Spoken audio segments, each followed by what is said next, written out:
Good afternoon. I'm here with my guest, the poet. I'm Doug Holder, and I'm here with my guest, the poet, Michael Casey. Welcome, Michael. Well, thank you, Doug. Thank you for the invite. Michael Casey is an American poet, of course, who's generally acknowledged as the first poet to address the horrors of the Vietnam War in a way that really spoke to the readers, using humor and candor in equal measure. He studied physics at Lowell Technological Institute. That was University of Lowell was named that before. Yes. Yeah. Yep. And he was inevitably, though, he was sent to Vietnam. He was a military policeman there from 1968 to 1970 in the Quang Ngai Province, and it was here that he gathered much material for his future writing. In fact, he won the Yale Younger Poets Prize for his book portraying what he had seen in Vietnam called Obscenities. That came out when? In 1972. And like I said, he was encouraged by this. He took a master's degree in creative writing and soon as publishing work with regularity. Other collections of his work include Millrat, Raiding a Whorehouse, and Cindy's Fur Coat. His latest book is from Lowell's Loom Press, run by our mutual friend Paul Marion.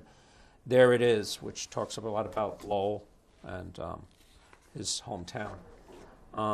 So the first thing I wanted to ask you is, you started out as a physics major, right? And how did it come to poetry? I mean, you're a man of science, and poetry came to you. Well, as it turned out, I was not a good match for physics. Oh, okay. But I did like the English courses I had at Lowell Tech, so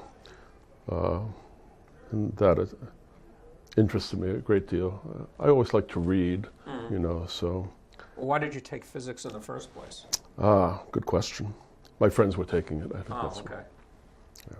So, was there anyone who inspired you over at Lowell Tech? Yes, the poet William Aiken was a teacher in the English department, and he was a very nice man, and he encouraged my writing and would give out lists of magazines to send to. So, yeah, I credit him with a lot. Great help. Did he have any influence on your style today, or Well, in a way, Doug, you grow up in New England, you start to try to write like Robert Frost, right. And I showed him a batch of these, along with a batch of idiomatic poems about mill work, and he did not care for the Robert Frost copies of sorts, so, but he liked the mill poems, and so from there, I was encouraged. The mill poems were about the mills in Yes, Lowell. And, yes. Actually, various mills. It wasn't all textile mills, but one mill was manufactured fish sticks, and then another mill manufactured heels. Did you work there? Oh yes, summers. Yeah. Summers. But I know those experiences can be very valuable for your own writing. I know the noted critic Dennis Daly. He worked on the fish piers out in Gloucester and things like that. I didn't know that. Yeah. Okay. So, and worked at General Electric. Now, you were a military policeman. Yes. Okay? Yes. That work based on your poetry based on that won the Yale Younger Poets Prize, Obscenities. Tell me about that experience in the Army. How did that sort of fuel? Well, at the beginning of your Army experience, you're given a battery of tests. In fact, they can test your leadership potential, your inclination towards adventure, that kind of thing. Mechanical. I would fail miserably. No, I did not do too well. Would you want to be a mountain climber or a librarian? Well, I would check librarian, of course. But there was an intelligence requirement for military police. This I found hard to believe later on, but yes, there was. There was a height requirement. I have an idea there was a weight requirement as well.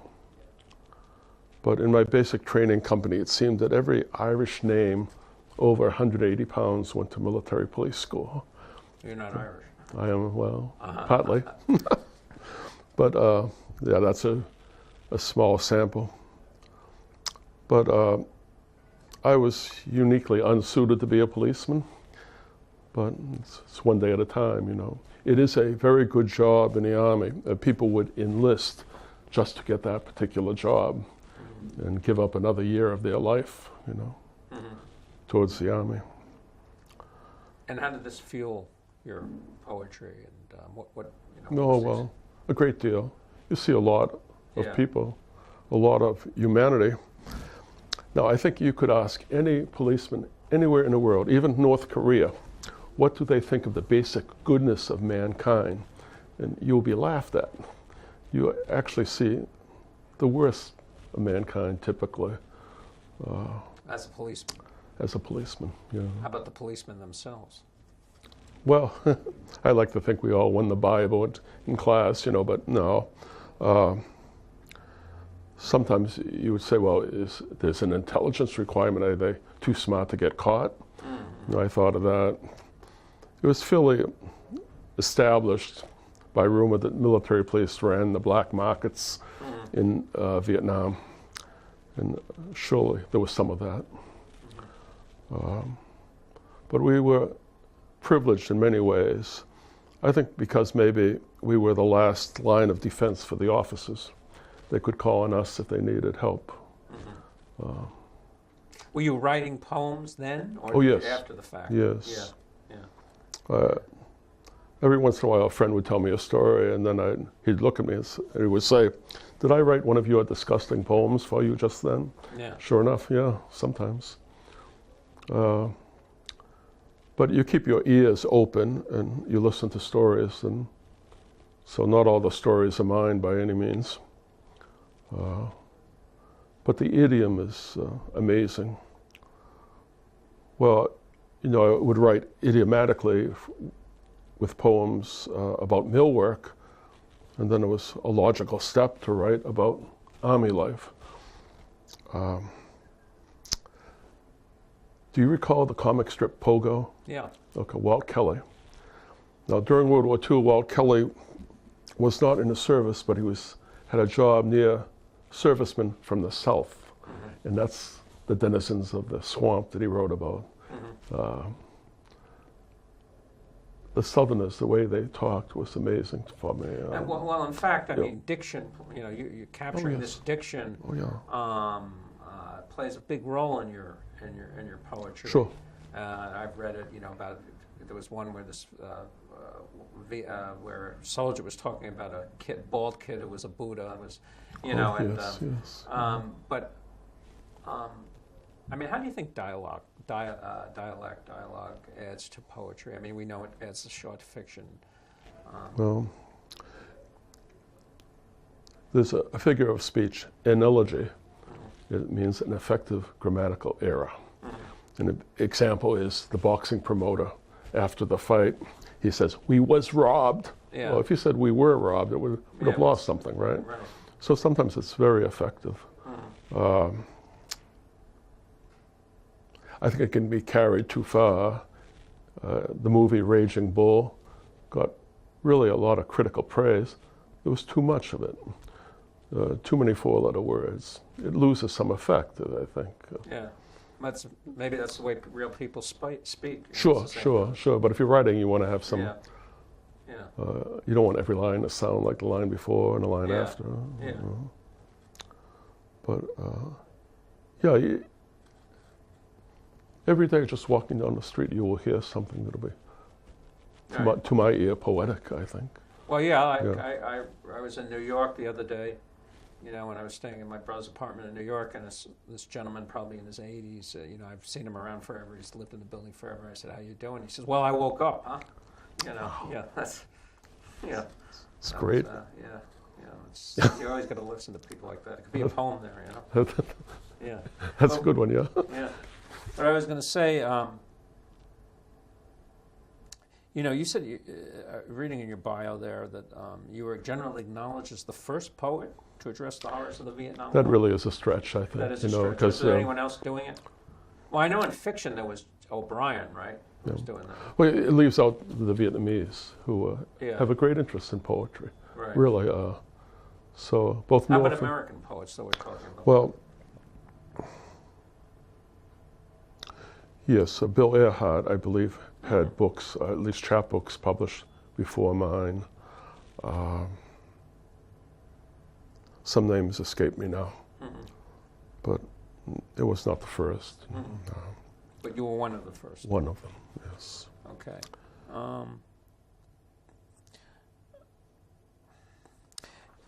Again, we'll go back to my friend and noted critic Dennis Daly. He writes in a review of There It Is that you write with a blue-collar simplicity that sort of sets the reader up. Maybe you can explain what do you think he means by that.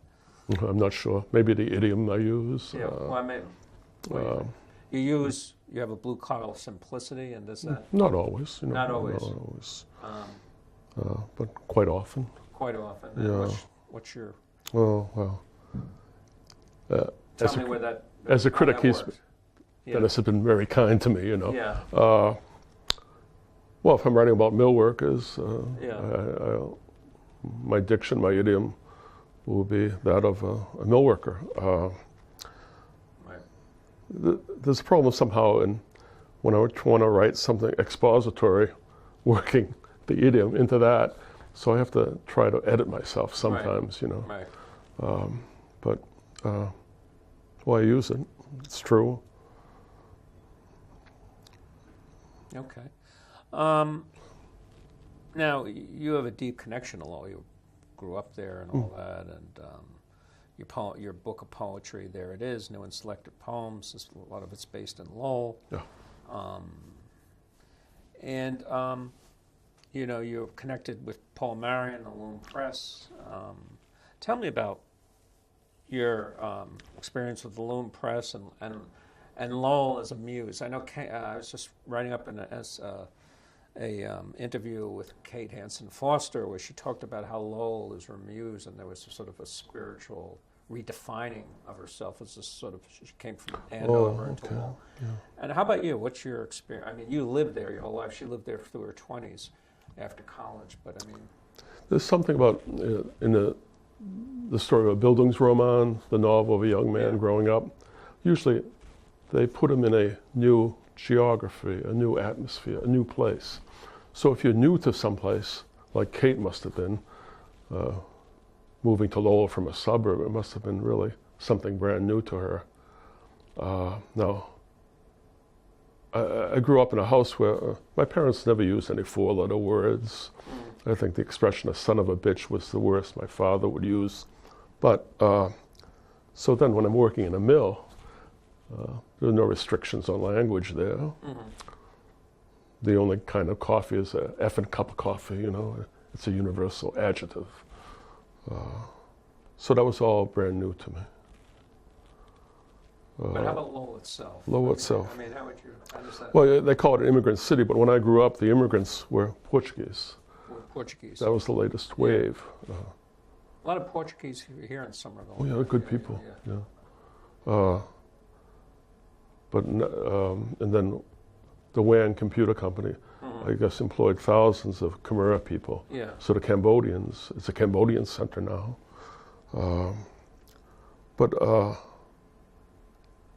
I think I got used to hearing different languages, and it never bothered me in a supermarket. I have an idea some of the military police I worked with would be offended. They would think that people would be talking about them in whatever language they were using. But that didn't bother me at all, you know. Well. Okay. And Paul Marion, the Loom Press. Oh, You have yeah, a long yeah. relationship with that?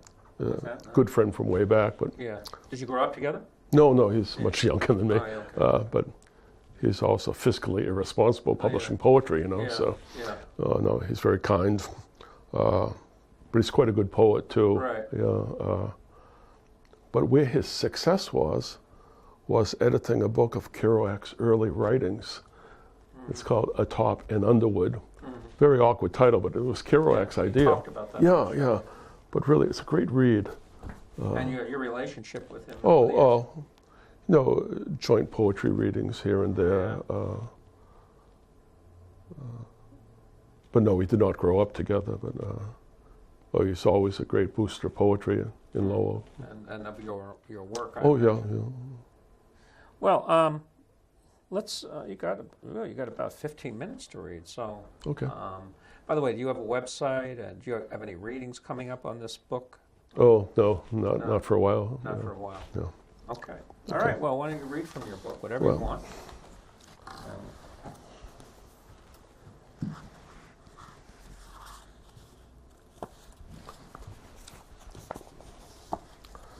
Well, I did write poems about physics, Doug. Okay. So this is a poem, Relativity. Okay. In B, 326, Dr. Baker, PH 345, 3 credits, no lab, says, the relativistic force acting on a particle is F mu equals d tau, open parenthesis, m naught dx mu dt, close parenthesis. This force is called the Minkowski force. And Joe Zostek, who sits behind me, says, hooray for the Polak.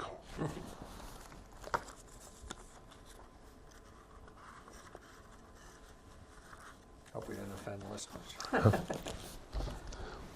Lowell does have an actress, Ann Plunkett. In the American TV series House of Cards, she was the office manager for Robin Wright. Oh, okay. She was in maybe 5 or 6 episodes. Yeah, good show. Well, this is a story that was from the sister of a friend who went to school with Ann Plunkett. Ann, how would you like to stay out of school a couple of days? She was such a nice girl. She was so genteel. She just dabbed the poison ivy here and there on the arm, and I rubbed the poison ivy everywhere. I was so smart. I was absent for 2 weeks of agony. I never had a chance. She went on to fame and film and Broadway, and if I look at a picture of her even now, I break out.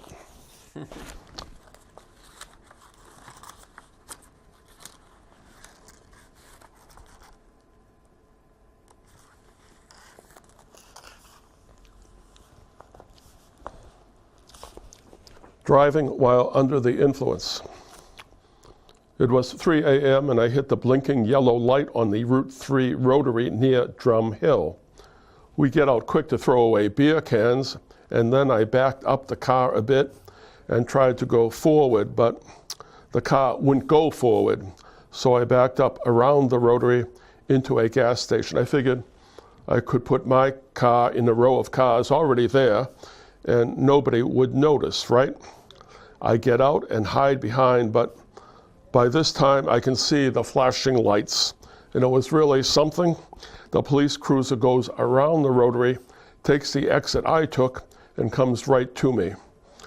I was alone, all my friends split, and they get me for leaving the scene, driving under the influence, and being a minor in possession. All kinds of stuff, right? I asked the guy, found me, how do you catch me? He said he followed the leaking radiator. It leaked after the crash, right? 50 million dumb cops in the world, and this guy has to be a genius. And you knew about dumb cops, right? Yes, I do. I was one. Yeah. The company pool. You want to be in our pool? I was going to ask you sooner, but I didn't know if you wanted to. I'll show you how it works. You pay $1.25, you give it to me, but you'll have to start next week. The dollar goes into the home run pool, and you don't have to pay the quarter unless if you want to. We use the record, and we check out the runs column on the sports page. Not that this paper is always right. In fact, it usually ain't right, but this is the paper we use anyway. You've got to use something to go by. The team with the most runs at the end of the week, the guy with that team wins the pool. The quarter is for the 13-run pool. If your team gets exactly 13 runs, you win that. That don't happen too often. Alfred over there made $30 last week winning that. So if you want to, you can be in that one too. You see, we picked a team from this can every week, so one guy don't get stuck with the same shitty team. The tricky thing is, the week for the pool starts on Thursday, and for the paper it starts on Monday. So we just carry it over. You understand this?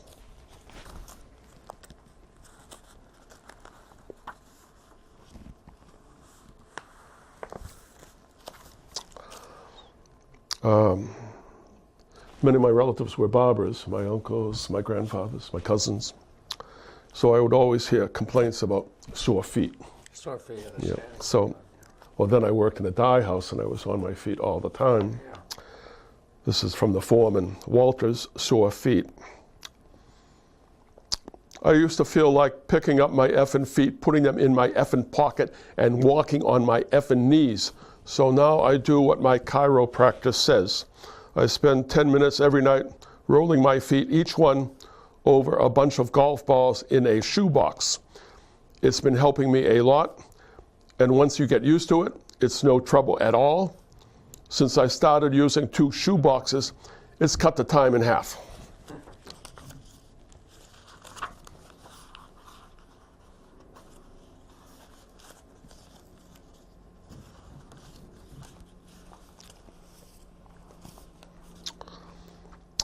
The speaker in this poem was actually a white-collar worker. I believe his title was the superintendent of the factory.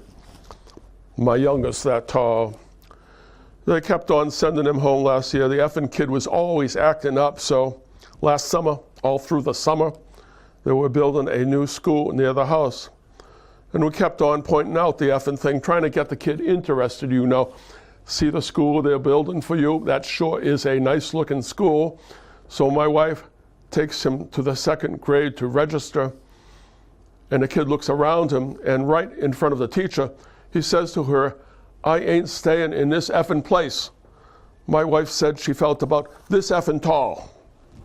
You're right, they say effing a lot. Effing. Yeah. As if that's, morally superior. Well, emphasis, I guess. Well, from jotting down idiom in the factory, I was drafted, and the expressions of the Southerners really impressed me. Okay.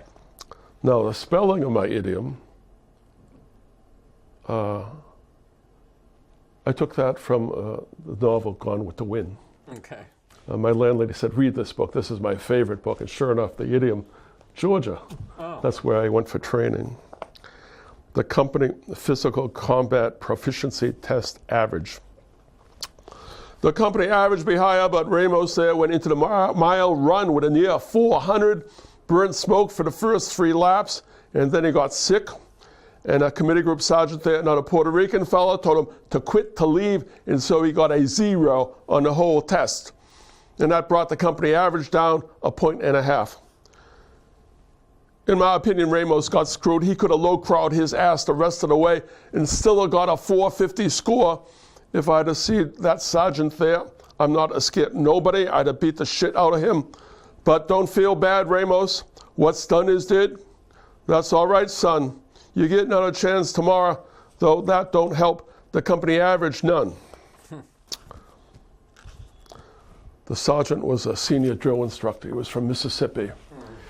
I would not have called him a nice man in general, but he had heard that some of the white trainees were going to beat up Ramos for messing up the test. So there was a lot more to the talk, but he was telling people, don't pick on Ramos. It wasn't his fault. Okay. It was a nice gesture, I thought. Yeah. When it's not all black and white. No. You could get this book on the Loom Press site, right? And Yes. on Amazon, usual places. Yes, thank you. Okay, I was sent to military police school, and after that I went to Fort Leonard Wood, Missouri. For a while I got to wear a white hat and white gloves and was a patrolman. And then the stockade rioted, and I was sent to be a prison guard, an unarmed prison guard. So one of the prisoners was reading a letter, a Dear John letter from his wife. He was reading it to everybody who could hear, prisoners, guards. My brother-in-law and me. My brother-in-law and me, we came back from work with a case of beer. This was after working overtime.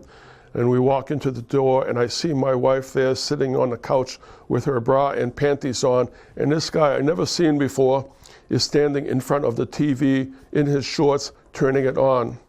I said to my brother-in-law, let's get out of here. And we walked out. We drank the beer at his house. At least you didn't beat the guy to death. No, no.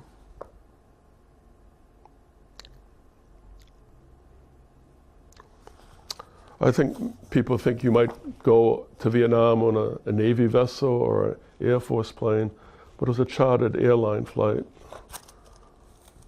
The first 4 lines were really from a sign at the Oakland Army base for this poem. Welcome to Building 950, Gateway to the Pacific. Group leaders report to shipping office. No females allowed. Gentlemen, attendance at these mandatory formations is a primary concern with us group leaders. I want to see all you smiling faces with me in the big country. Also, we'll be flying on an airplane with 2 young ladies, gentlemen, with 2 stewardesses, your American soldiers, and grown-up men. Construct yourselves accordingly. Construct yourself. Construct yourselves. That reminds me of that comedian, Norm Crosby used to butcher words. That was his shtick, right? Yeah. We still have time? A few more minutes. Okay. I was sent to a place called Landing Zone Bayonet, and that might sound like we were in a jungle, but really, we were across the highway from a big Chulai air base. There was a home of an armored unit. So this poem was reprinted in many places, the New York Times, Student Lawyer, the Boston Phoenix. Lloyd Schwartz picked it for the Phoenix? Yeah. Oh, no, before his time. Yeah. A bummer. We were going single file through his rice paddies, and the farmer started hitting the lead track with a rake. He wouldn't stop. The track commander went to talk to him, and the farmer tried to hit him too. So the tracks went sideways, side by side, through the guy's fields, instead of single file. Hard on, Proud Mary, Bummer, Wallace, Rosemary's Baby, the Rutgers Roadrunner, and Go Get 'em, Done Got 'em, went side by side through the fields. If you have a farm in Vietnam,